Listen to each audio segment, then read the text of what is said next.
Our mother is not a dragon rider. She cannot understand.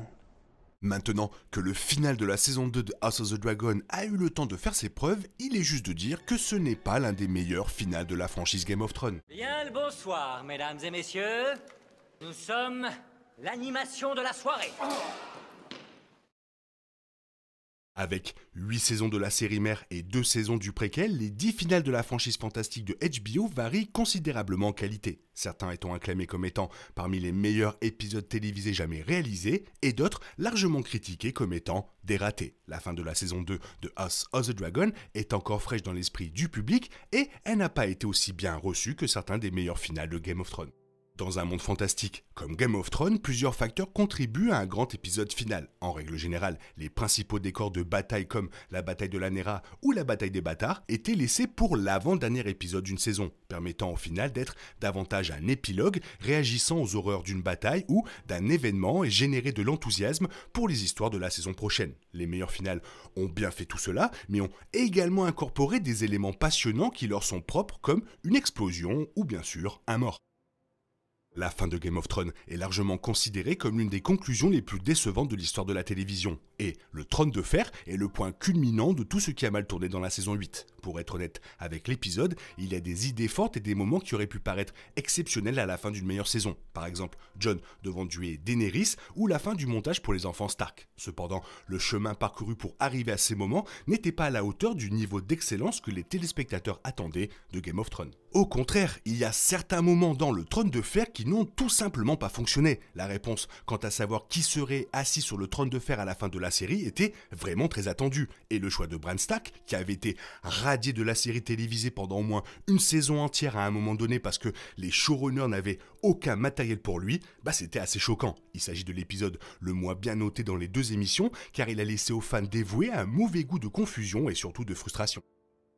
Nier la deuxième saison de la série préquelle de toute réalisation n'est pas juste, car il y avait à la fois des points positifs et des points négatifs à propos de la saison 2. La saison a connu des moments inoubliables et a donné vie à la Danse des Dragons avec le siège de repos des Freux, tout en travaillant sous les contraintes d'une saison réduite à cause d'une grève de scénaristes. Cela étant dit, la reine, qu'il a toujours été, reste l'un des épisodes les moins exceptionnels de la franchise Game of Thrones. En tant qu'épisode général de télévision, celui-ci est loin d'être mauvais. Ce n'est tout simplement pas un final fort. Le montage final est épique et passionnant, mais il n'apporte rien de nouveau à l'équation. De nombreuses forces mobilisatrices montrées dans le montage ont défilé tout au long de la saison, provoquant une réaction généralisée du public déçu.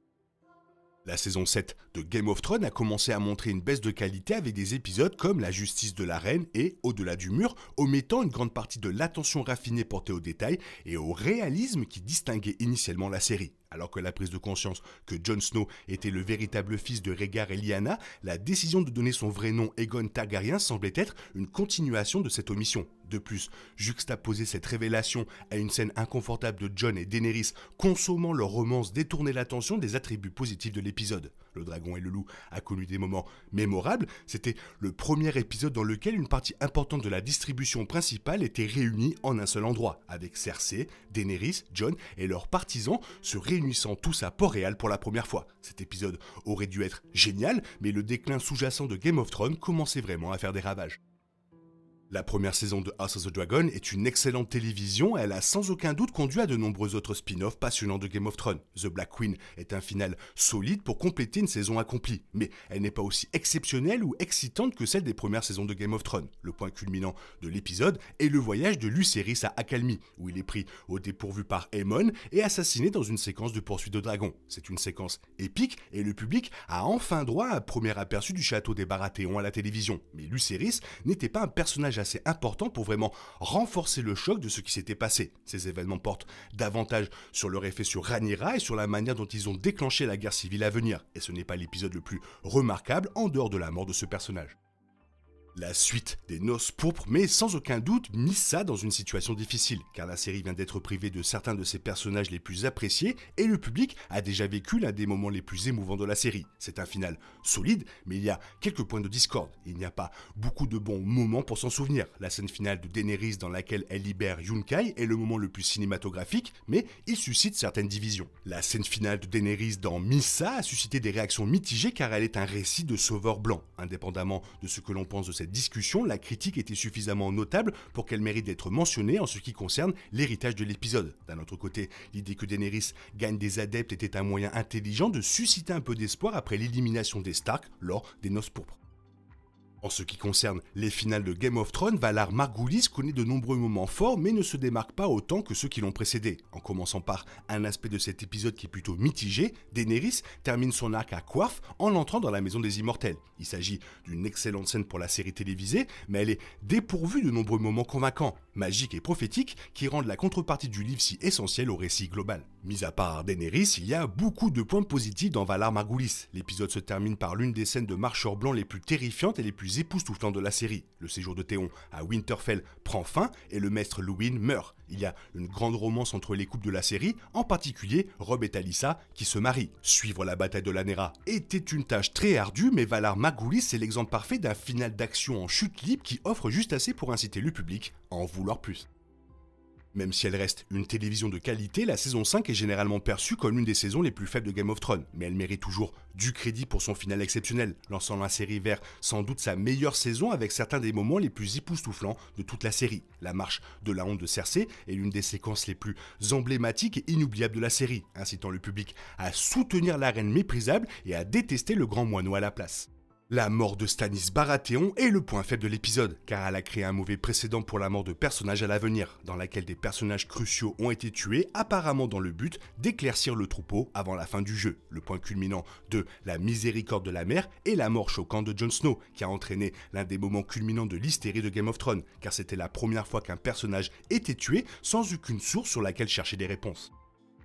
La saison 1 de Game of Thrones est emblématique et l'une des adaptations de romans les plus remarquables jamais présentées à la télévision. La première saison exécute presque mot pour mot le roman original de George W.R. Martin, A Game of Thrones, et le résultat est tout simplement un chef-d'œuvre. Quant à Fire and Blood, la fin de la saison a un rôle similaire de celui de Missa, où le public se retrouve à la suite de la mort déchirante de Ned Stark et a besoin d'un peu d'espoir qui se présente sous de multiples formes. L'épisode voit Robb Stark couronné roi du Nord, son récent succès au combat prouvant qu'il ne va pas tomber facilement. Tyrion gagne enfin une certaine crédibilité auprès de son père et est envoyé à Port-Réal pour gouverner en tant qu'humain, ce qui stabilisera le désordre créé par Joffrey. Enfin, et surtout, Daenerys donnant naissance à des bébés dragons est l'un des moments déterminants de la série, prouvant que le public se lance dans quelque chose de vraiment spécial. La saison 4 est l'apogée de Game of Thrones en termes d'exploration du drame familial, car c'est la seule saison avec les 4 personnages principaux des Lannister, tous centralisés à Port-Réal. L'ensemble des événements qui ont suivi la mort de Joffrey est parfaitement exécuté, Peter Dinklage faisant son meilleur travail dans la série en tant que Tyrion jugé. Tout cela culmine dans Les Enfants, où il assassine Tywin avec une arbalète et fuit la ville, changeant considérablement le cours des événements de la série. Le limier et Brienne ont l'un des duels les plus brutaux de la série, Stannis arrive dans le nord et bat l'armée de Mance Rayder, et Bran arrive à la grotte de la Corneille à 3 yeux et rencontre le personnage énigmatique pour la toute première fois. C'est un épisode formidable, du début jusqu'à la fin, clôturant l'une des saisons les plus marquantes de Game of Thrones. Passer de la bataille des bâtards à l'évent de l'hiver pour terminer une saison est presque impossible à surpasser, et il n'est pas étonnant que la saison 6 soit souvent considérée comme le sommet de la série en termes d'attrait du grand public. La saison 6 ne disposait pas de sources sur lesquelles s'appuyer, ce qui permettait que ce soit la première fois que les lecteurs de livres pouvaient se connecter et être choqués par les révélations. Aucune révélation n'était plus gratifiante que la révélation de la véritable filiation de Jon Snow, qui était la principale discussion des théories de Game of Thrones depuis bien des années. La destruction par Cersei d'une partie du casting est un autre des moments les plus emblématiques de la série, la solidifiant finalement en tant que dirigeante tyrannique et l'un des antagonistes de fin de partie de la série. Combiné avec la partition épique de Ramin Djawadi, cela donne le summum de Game of Thrones. Enfin, le final de la saison 6 voit Daenerys Targaryen mettre enfin le cap sur Westeros, laissant le public impatient de voir les premières rencontres tant attendues entre les personnages principaux. Voilà, tout est dit. Maintenant, il faut savoir, toi, quel est ton meilleur final de saison Game of Thrones? Fais-le moi savoir dans la zone commentaire. Sinon, il est temps pour toi de reprendre le cours normal de ta vie. On se retrouve bientôt pour une nouvelle vidéo. Bisous, bisous, bye bye. Il est impossible de compter sur les autres de nos jours. On est obligé de tout faire soi-même. Je me trompe? Rien de grave. J'avais tout prévu. Où va le monde? Je vous le demande.